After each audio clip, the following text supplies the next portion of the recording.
بھی ہم تلاوت کلام پاک ایک مرتبہ پھر سماعت کریں۔ عالم اسلام کے عظیم قاری جناب محترم عزت مآب زینت القراء فخر القراء نجم القراء قاری محمد اویس اصغر صاحب آپ سے ملتمس ہوں کہ آپ تشریف لائیں اور اللہ کے پاک کلام سے آج کی اس محفل پاک کا عظیم گلدستہ جو سجایا گیا ہے اس کی ابتدا کریں۔ بچے جو ہیں یہ تھوڑا سا پیچھے بڑے ذرا اگلی صفوں پہ آ جائیں تاکہ ان سے مخاطب ہونے میں بھی آسانی اور پھر سبحان اللہ سننے سنانے میں بھی آپ کی بڑی نواز۔ سائیڈوں پہ دو سے باپ بس کچھ ہی چاہیے زیادہ نہیں۔ ہاں بیٹا آپ تھوڑا سا پیچھے اپنے بڑوں کو آگے جگہ دے دیں تاکہ آپ ماشاءاللہ ایک مل کے نعرہ لگا لیں، نعرہ تکبیر۔ آپ بھی تھوڑا سا آگے آ جائیں۔ نعرہ تکبیر، نعرہ رسال، نعرہ حیدری، نعرہ حیدری، نعرہ غوثیہ، نعرہ تحقیق، نعرہ غوثیہ۔ جی کر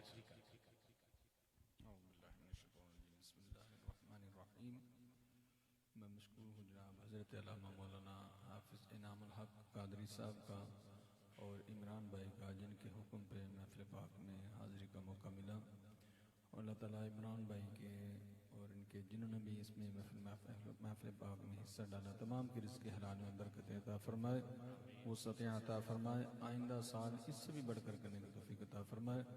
اللہ تعالیٰ اس محفل پاک کے صدقے سے عمران بھائی کی والدہ صاحبہ کو صحت و سلامتی والی لمبی زندگی عطا فرمائے۔ اعوذ باللہ من الشیطان الرجیم،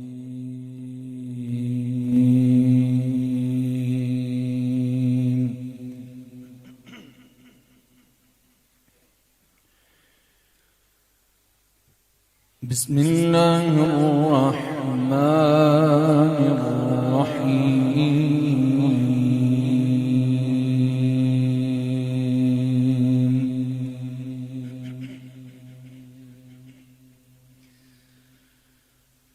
سبحان الذی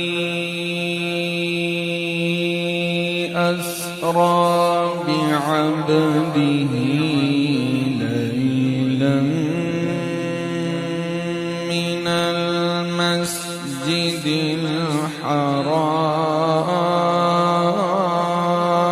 الحرام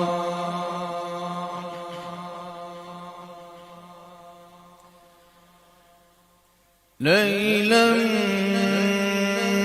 من المسجد الحرام إلى المسجد الأقصى الذي باركنا حوله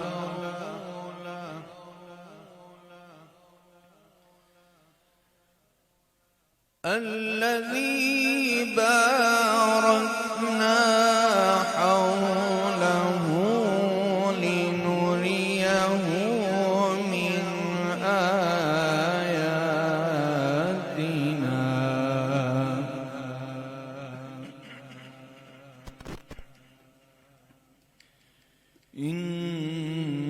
إنه هو السميع البصير۔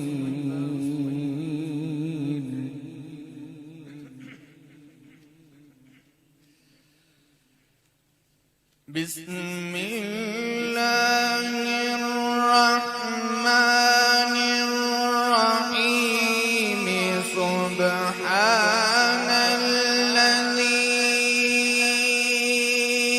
أسرى بعبده ليلا من المسجد الحرام سبحان اللہ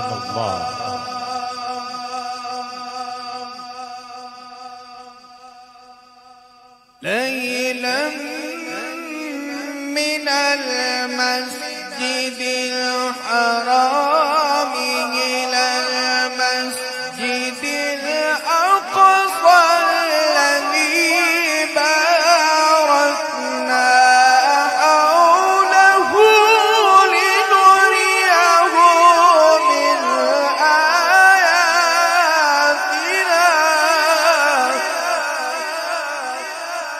سبحان اللہ.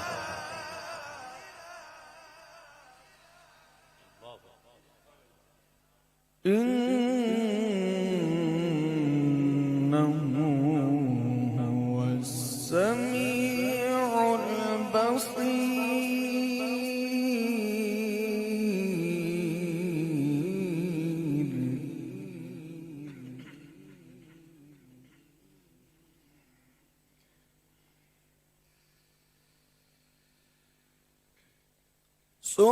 سبحان الذي أسرى بعبده ليلا من المسجد الحرام إلى المسجد الأقصى الذي باركنا حوله.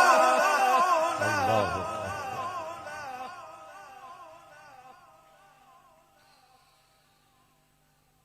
ليلا من المسجد الحرام إلى المسجد الأقصى الذي باركنا حوله لنريه من آياتنا. ماشاء اللہ.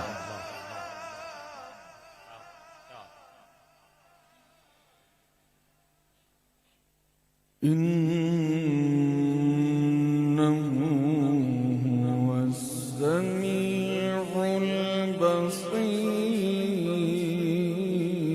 البصير.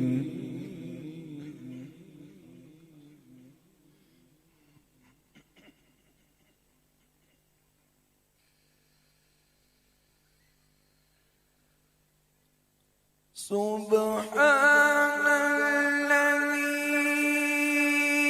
أسرى بعبده ليلا من المسجد الحرام إلى المسجد الأقصى الذي باركنا حوله لنريه من آياتنا.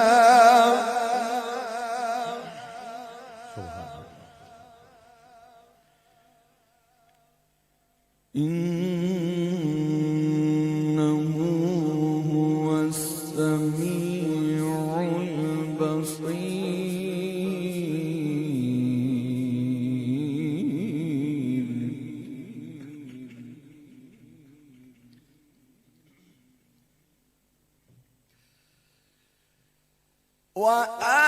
وآتينا موسى الكتاب وجعلناه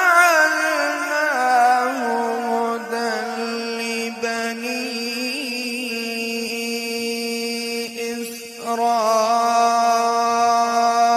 إسرائيل ألا تتخذوا من دوني وكيلا.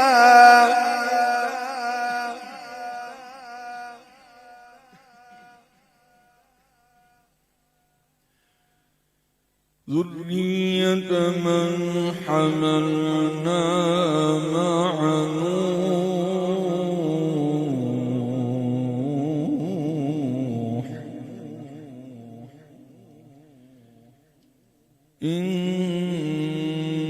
إنه كان عبدا شكورا.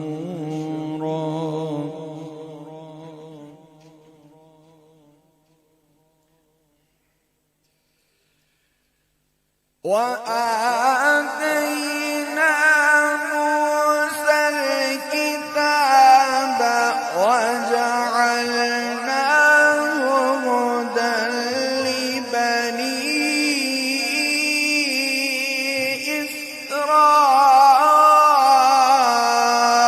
إسرائيل ألا تتخذوا من دوني وكيلا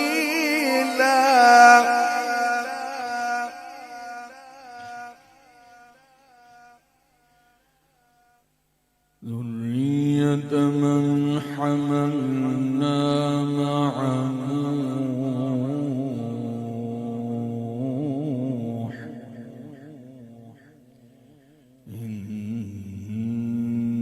إنه كان عبدا شكورا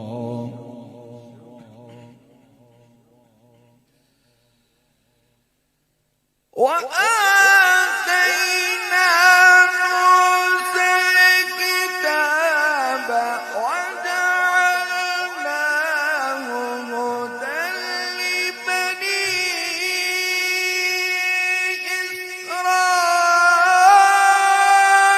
إسرائيل ألا تتخذوا من دوني وكيلا ماشاءاللہ سبحان اللہ ذرية من حملنا مع نوح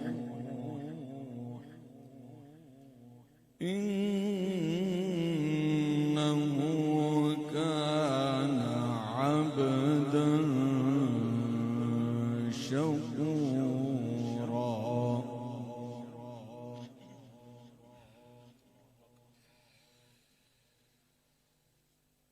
بسم الله الرحمن الرحيم والشمس وضحاها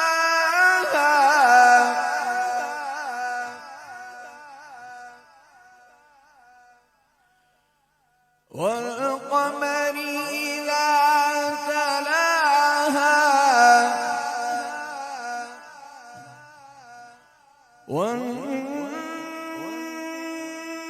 والنهار إذا جلاها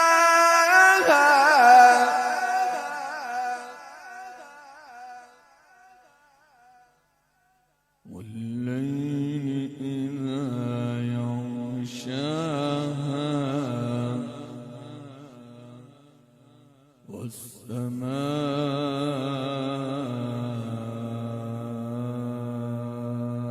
والسماء وما بناها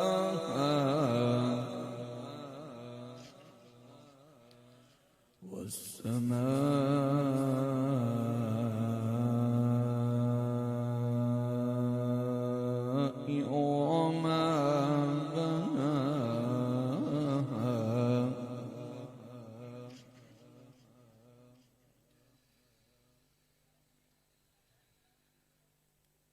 والشمس وضحاها والقمر إذا تلاها والنهار إذا جلاها والليل إذا يغشاها والسماء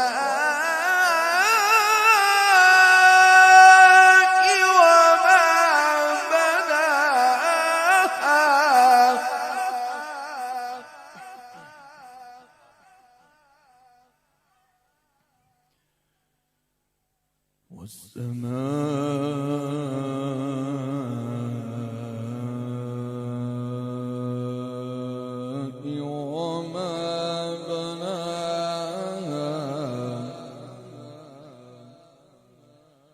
والأرض وما طحاها ونفس وما سواها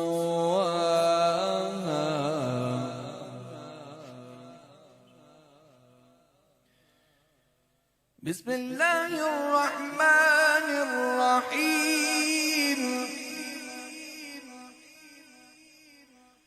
بسم الله الرحمن الرحيم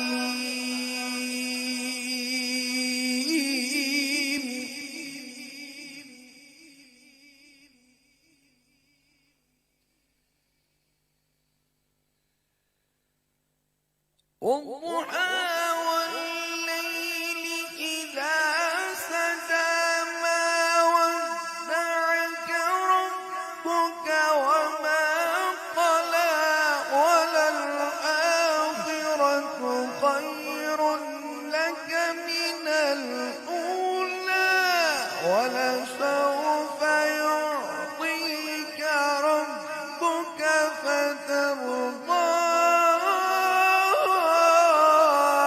ألم يجدك يتيما فآوى سبحان اللہ.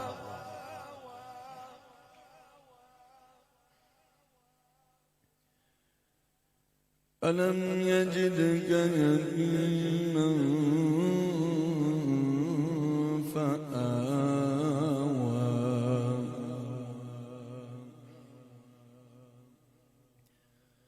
ألم يجدك يتيما فآوى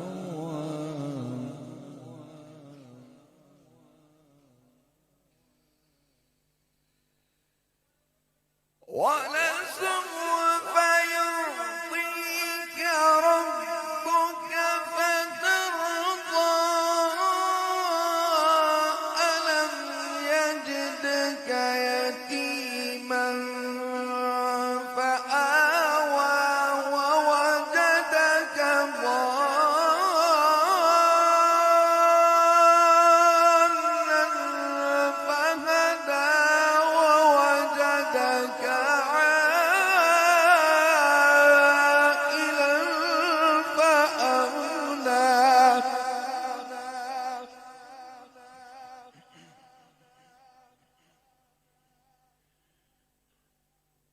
فأما اليتيم فلا تقهر وأما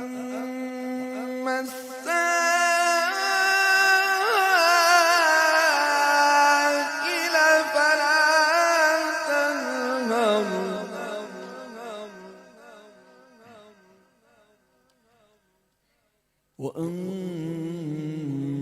وأما بنعمة ربك فحدث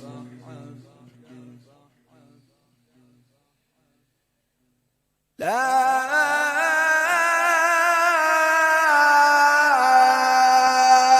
إله إلا الله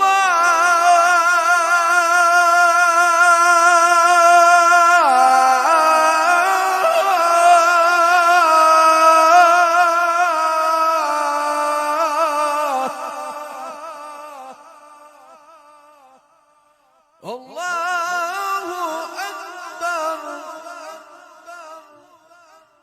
ولله الحمد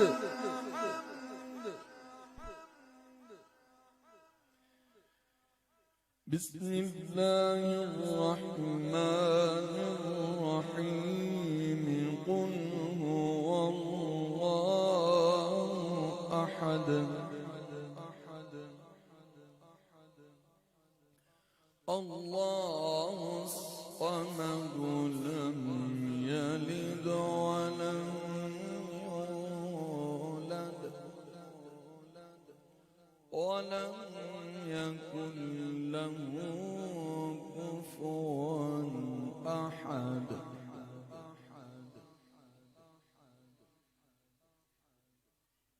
لا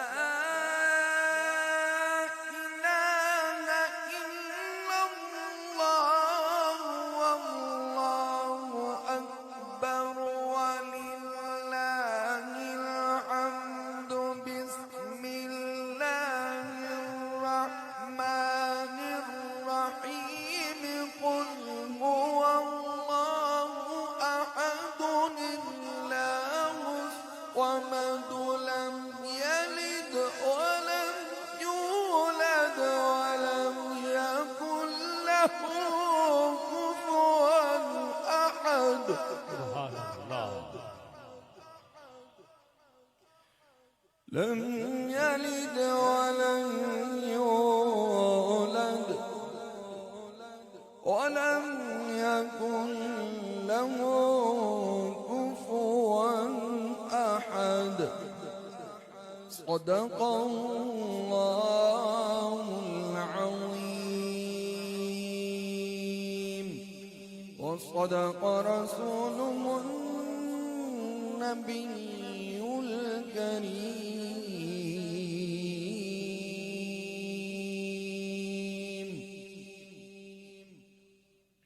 ماشاءاللہ بہت خوب. حاضرین گرامی قدر، زینت القرہ فخر القرہ شب معراج النبی کے حوالے سے تلاوت کلام پاک پیش کرنے کی سعادت حاصل کر رہے تھے قاری محمد اویس اصغر قادری صاحب. دعا ہے اللہ آپ کے علم اور علم میں اور زیادہ برکتیں عطا فرمائے. میں نے کلمہ حق لا الہ الا اللہ محمد رسول اللہ صلی اللہ علیہ وآلہ وسلم وہ تلاوت کیا تھا، اور اسی کوئی حمد باری تعالیٰ کے حوالے سے ڈاکٹر علامہ محمد اقبال رحمت اللہ تعالیٰ علیہ کے لکھے ہوئے چند اشعار. مولانا محمد علی جوہر نے کہا تھا کہ اقبال کا کلام بندوں کو قرآن کے قریب کر دیتا ہے، اور اعلیٰ حضرت کا کلام بندوں کو صاحب قرآن کے قریب کرتا ہے. مولانا محمد علی جوہر کے جملے. تو آؤ قرآن کے قریب بھی اور پھر صاحب قرآن کے نزدیک بھی جانے کی ہم یقیناً کوشش کریں گے تاکہ محفل پاک کا حسن بھی بڑھے. اس دعا کے ساتھ کہ حافظ میاں محمد عمران ضیاء صاحب، آپ کی والدہ ماجدہ اس وقت ہاسپٹل میں، سارے گھر والے بھی تقریباً ادھر ہی ہیں. تو میں بھی دعا کرتا ہوں، آپ بھی دعا کریں، قاری صاحب بھی. آخر میں بھی خصوصی دعا ہوگی، مگر دوران تلاوت بھی اور ابھی بھی میں بالکل سوچ رہا تھا کہ حافظ صاحب کی والدہ ماجدہ کو اللہ رب العزت شفاء کاملہ عطا فرمائے. آؤ اسی کلمے کے طفیل دعا بھی کرتے ہیں، کلمہ بھی پڑھتے ہیں، پھر درود بھی پڑھیں گے انشاءاللہ. اللہ کے کلام میں بڑی طاقت ہے، اللہ کے ذکر میں بڑی طاقت ہے. تو وہ تو کن کہتا ہے تو ہو جاتا ہے، تو اس کے لیے تو کچھ بھی مشکل نہیں ہے. وہ تو خود لوگوں کو مشکل کشا بنانے والا. تو آؤ ذرا جو کلمہ سب کا کلمہ ہے، اس کلمے جیسا کوئی کلمہ نہیں ہے. آپ کتابیں پڑھ لیں، جتنی کتابیں اتری ہیں آسمان میں وہ دیکھ لیں، جتنے صحیفے اترے ہیں ان کو غور کر لیں. یہ کلمہ جو ہے وہ اتنا منفرد ہے، اتنا عظیم ہے کہ اس کی نہ کوئی مثل ملتی ہے اور نہ کوئی مثال ملتی ہے. اسی کلمے میں ہی سب کچھ رکھا گیا ہے. میں کہا کرتا ہوں کہ یہ کلمہ ہی پڑھ لو اور اس کی تشریح کر لو تو تجھے مقام مصطفیٰ پتہ چل جائے. اس کلمے میں دو جملے رکھے، پہلا جملہ توحید اور دوسرا رسالت. اگر پہلا دیکھو تو پہلے میں بھی اچھا بات کرنے کے کچھ اصول ہیں. جب بھی دو کی بات ہوگی تو اردو میں دو کے درمیان اور لگاتے ہیں تاکہ پتہ چل جائے یہ اور ہے یہ اور ہے. انگلش میں اینڈ لگاتے ہیں یہ اور ہے یہ اور ہے. پھر عربی میں واو لگاتے ہیں کہ یہ اور ہے یہ اور ہے. جیسے ایک دو مثالیں ان اللہ و ملائکۃہ، اللہ اور فرشتے، واو آگے اللہ اور فرشتے. پھر شمس و قمر، چاند اور سورج، ارض و سماوات، زمین اور آسمان. جب بھی یہ واو درمیان میں آئے گی تو یہ اور کا معنی. اور اگر یہ واو پہلے آ جائے والضحا والعصر والفجر واللیل تو پھر یہ قسم کا معنی. ٹھیک ہے؟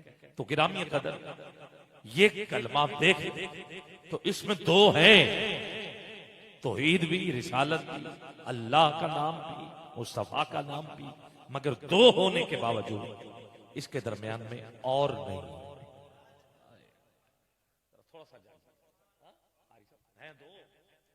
اور ادھر اللہ کی ہے ختم ہو رہی ہے اور ساتھ ہی محمد کی میم سے آغاز کیا جا رہا ہے. دو ہیں اور نہیں. مالک سے پوچھا جائے مالک جب دو ہیں تو پھر اور کیوں نہیں؟ کہا جو محبوب ہوتے ہیں نا وہ اور نہیں ہوتے، وہ مالک و مختار ہوتے ہیں. اور تو وہاں ہو یہ تیرا ہے یہ میرا ہے. اور اعلیٰ حضرت یہاں بولے میں تو مالک ہی کہوں گا کہ ہو مالک کے حبیب، کیونکہ محبوب و محب میں نہیں میرا تیرا، نہیں میرا تیرا. اور یہاں تک نہیں کہا تم اور کو دیکھ رہے ہو اور بھی دیکھو. مالک وہ کیا کہا؟ اگر میں نے پہلے جملے میں کوئی نقطہ نہیں رکھا تو دوسرا بھی دیکھو اس میں بھی کوئی نقطہ نہیں رکھا. اگر پہلے میں نے حرف 12 رکھے ہیں تو دوسرے میں بھی حرف 12 رکھے ہیں. اگر پہلے میں نے اپنا ذاتی نام رکھا ہے تو دوسرے میں اپنے محبوب کا بھی نام محمد ذاتی رکھا ہے.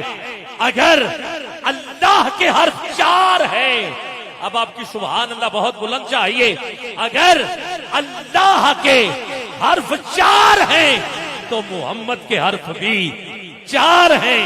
اور اگر اللہ بے نقطہ ہے تو محمد بھی بے نقطہ ہے. اور اگر پہلے میں ایک حرف مشدد ہے تو دوسرا بھی دیکھو اس میں بھی ایک حرف مشدد ہے. جس خدا نے اپنے مصطفیٰ کو نقطے سے جدا نہیں، نقطے سے جدا نہیں، تو یہ ملا کون ہوتا ہے جدائی نہ؟ یہ ملا کون ہوتا؟ آپ پریشان نہیں ہونا، یہ وہی ملا ہے جس کے بارے میں اقبال نے کہا تھا کہ الفاظ و معنی میں تفاوت نہیں، لیکن ملا کی اذان اور مجاہد کی اذان اور مجاہد کی اذان اور لا الہ الا اللہ، لا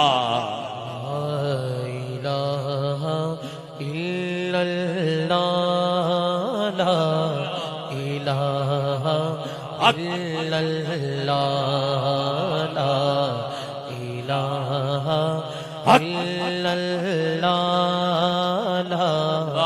الہ الا اللہ، الا اللہ. چادروں سے ذرا نکال لو ہاتھ، موسم سردی کا نہیں ہے، یہ ویسے ہی ذرا ٹھنڈ ہے. اٹھاؤ ذرا دونوں ہاتھ، چادر میں ہاتھ نہ رہے. کیمرہ مین بھائی ریکارڈ کریں گے کہ آج منڈی بہاؤدین چرن شریف کے دیوانے کلمہ حق پڑھ رہے ہیں. مسجد کی دیواریں گونج اٹھے، زور زور سے بلند آواز میں کہیے الا اللہ، لا الہ الا اللہ، لا الہ الا اللہ، وہ چاہتا ہے کہ اس کا ثواب حضرت قبلہ میاں فتح دین کی روح تک پہنچے اور وہ دعا کر دیں، بیڑا پار ہو جائے، وہ شامل ہو جائے. کہیے الہ الا اللہ، لا الہ الا اللہ، لا الہ الا اللہ، لا الہ الا اللہ. خودی کا سر نہاں، خودی کا سر نہاں، لا الہ الا اللہ، لا الہ الا اللہ. اللہ. خودی ہے تیغ فشاں، خودی ہے تیغ فشاں، لا الہ الا اللہ، لا الہ الا اللہ. یہ دور اپنے یہ دور اپنے براہیم کی براہیم کی تلاش میں ہے. تلاش میں ہے. یہ دور اپنے اور اپنے براہیم کی تلاش میں ہے. تلاش میں ہے. صنم قدا ہے جہاں، قدا ہے جہاں، لا الہ الا اللہ، لا الہ الا اللہ. اللہ. آ گیا این لڑائی میں اگر وقت نماز، قبلہ رو ہو کے زمین بوس ہوئی. قوم حجاز ایک ہی صف میں کھڑے ہو گئے. محمود و ایاز نہ کوئی بندہ رہا، نہ کوئی بندہ نواز. بندہ و صاحب و محتاج و غنی ایک ہوئے. تیری سرکار میں پہنچے تو سبھی ایک ہوئے. جب عشق سکھاتا ہے آداب خود آگاہی، کھلتے ہیں غلاموں پر اسرار شہنشاہی. اے طائر کیری میں بوئے اسد اللہ، تجھے علی کا واسطہ اٹھانا یا ذرا دونوں ہاتھ. علی کے نام پر تو ہاتھ بلند ہونے چاہیے نا. اٹھائیے ہاتھ. ارے جب عشق سکھاتا ہے کبھی تنہائیوں، اقبال پڑھ رہا ہوں، کبھی تنہائیوں کو ہو دمن عشق، کبھی سوزو سرورو انجمن عشق، کبھی سرمایہ محراب و منبر، کبھی مولا علی خیبر شکر عشق، کبھی مولا علی خیبر شکر عشق. جب عشق سکھاتا ہے آداب خودآگاہی، کھلتے ہیں غلاموں پر اسرار شہنشاہی. اے طائر لاہوتی، اس رزق سے موت اچھی جس رزق سے آتی ہو پرواز میں کوتاہی. دارا و سکندر سے وہ مرد فقیر اولا ہو جس کی فقیری میں بوئے اسد اللہ. آئین جمع مرداں حق گوئیو بے باکی، اللہ کے شیروں کو آتی نہیں روباہی. اللہ کے شیروں کو قوت عشق سے ہر پشت کو بالا کر دے. اللہ کے شیروں کو آتی نہیں روباہی، قوت عشق سے ہر پشت کو بالا کر دے. دہر میں اسم محمد سے اجالا کر دے. منڈا کی اذان اور مجاہد کی اذان اور پرواز ہے دونوں کی اسی ایک فضا میں.